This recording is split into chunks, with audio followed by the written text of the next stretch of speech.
அவன் என்ன செஞ்சா? வயிறு அளவுக்கு பண்றீங்க. பண்றான லேசா கிரிச தடவிக்க. ஏன் விளக்கண்ண சும்மாதான் இருக்கு, தேய்ச்சிட்டு வரவா? ஏன் குடிக்கிறீங்க? எது குடிக்கிறீங்க? குடிக்கிறீங்க நாளைக்கு கூட தெரியும், அதுலயே குளிக்கிறீல, என்ன பண்றது? நாளைல இருந்து நீ கடைக்கு போய் ஆப்பு வாங்கிட்டு கட்டிங்க நீ போட்டுக்க. நான் அப்படிதான் பண்ணலான்னு இருக்கேன். புருஷன் எப்படி குடிக்கிறானோ அந்த அளவுக்கு நானும் குடிச்சிட்டு அவங்க கிட்ட சண்டை போடலாம் தான் இருக்கேன். அப்படி நீங்க குடிச்சீங்கன்னா ரொம்ப நேரம் லென்த்தா பண்ணலாம். என்ன பண்ணலாம்? ஏய் என்ன பண்ணலாம்? ஏங்க கை தட்டுறாலும் எந்திரிச்சு தயவுசெய்து வீட்டுக்கு போயிருங்க. எதுக்கு கை? ஏய் என்னையா பண்ணலாம் எனக்கு தெரியலையா, எனக்கு எடுக்காத சின்ன பிள்ளையா. இல்ல லென்த்தா குடும்பம் நடத்தலாம்னு சொல்ல வரேன். அப்படி சொல்ல வரீங்க? ஆனா ஒரு வீட்டுல ஆம்பளையும் பொம்பளையும் தண்ணி அடிச்சா அந்த குடும்பம் எப்படி இருக்கு? குடியும் குடுத்தனமா இருக்கணுங்க.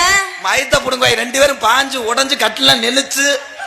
ஏய் அதுக்கு எதுக்கே பாஞ்சு கட்டுல எல்லாம் உடஞ்சு என்ன ஆக போகுது? அப்புறம் போலீஸ் ஸ்டேஷனுக்கு நீ போக தேவையில்ல, போலீஸே உங்க வீட்டுக்கு முன்னாடி துப்பாக்கியோட நிக்க. ஒரே விஷயம், ஆணும் பெண்ணும் இணைஞ்சிருந்தாத்தே ஒரு குடும்பம் சிறப்பா இருக்கும். அது யாருக்கு தான் தெரியாது. வேற தருத்திரி முடிச்ச வய மாதிரி பேசுறான்டா கண்டாளி மையம், பேசாம. இந்த பிள்ளை உண்மையிலே பிரதீஸ்வரியை முதற்கொண்டு நான் பாராட்டுவேன். அன்பு உறவுகளே, அதை தான்டா டெய்லி செய்யற. டெய்லியும் பாராட்டிக்கிட்டு தான் இருக்க, போற மேடைக்கெல்லாம் பாராட்டிக்கிட்டு தான் இருக்க. இன்னைக்காவது புதுசா சொல்றேன், புதுசா சொல்றேன், சொல்லி தொலை. தம்பி மணிகண்டே ஒரு ஆண்மகன், ரஞ்சித். நீங்க எல்லாம் எங்க அண்ணன் கூட ஆம்பளை தாண்டா, அவுத்து வேணா காட்டுட்டா. இருடா அவசரப்படாதுக்கு தான் நான் போன மேடையில குறும்பில அரைஞ்சேன். ஆனா ஒரு வயசு பிள்ளை தன்னுடைய குடும்ப கஷ்டத்துக்காக அந்த கலையை வளர்க்க நினைக்கிறவர். பிரதீசி மாதிரி இருக்கக்கூடிய பெண்கள் நாடக உலகத்தில் உயர வேண்டும். உண்மைதானே? நம்ம அக்கா தங்கச்சி கூட பிறந்ததை நம்ம ஆட வச்சு இப்படி மேடையில வேடிக்கை பார்ப்போமா? பார்க்க மாட்டோம். ஆனா நம்மளை சந்தோஷப்படுத்த அந்த கலையை வச்சு வரக்கூடிய இந்த மாதிரி தாய்களை நான் வணங்குகிறேன்.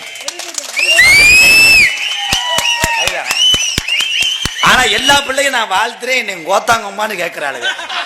இந்த காசை வாங்கிட்டு போய் அன்பாலயத்தில் எத்தனையோ ஜீவன் படுத்து கிடக்கும். ஏன்னா அதுகளுக்கு தெரியாது, தாய்தப்பன் இல்லாத குழந்தைகளை முதற்கொண்டு வளர்க்கிறேன் நான். அதுக்கு தெரியாது. எப்படியோ இவன் கூத்தாடி நமக்கு கஞ்சி ஊத்தியான்னு இங்கே படுத்து கிடக்குங்க. ஆனால் இவன் கேட்காத ஏழை கேட்குறான். இதை வாங்கிட்டு போய் நான் திருச்சூரில் உப்பு மிளகா துவரம் பருப்பு பாசி பருப்பு உப்பு சோப்பு அரசன் சோப்பு வாங்கிட்டு போய் அதை காப்பாற்றேன். நான் உன்னை என்ன செஞ்சேன்? உன்னை வர்ணிச்சேன். அதுக்கு அந்த பையன் இந்த பையன் எங்கள் அப்பா வேற யூடியூப்ல பார்க்குறாரு. பார்த்துட்டு சொல்றாரு, இவ எந்த காட்டு முண்டேன்னு தெரியல, என்ன எதுக்கட நோத்தாங்கம்மான்னு வைக்கிறான். இப்போ கண்டாளி மகள் அங்கனே பாய வேண்டியதான்னு சொல்றாரு. நான் பாஞ்சு ஊர்ல நாடகம் கட்டு போகும். ஏதோ பேசுறது வயிற்று பொழப்புக்காக.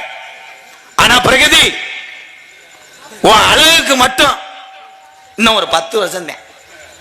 உன் லேசா உன் செவத்த தொழில் லேசா சுருங்குச்சுன்னா உன்னை இதே கீழாயக்குடி இந்த மேடைக்கு உன்னை பேப்பர் பறக்க கூட கூப்பிட மாட்டாங்க.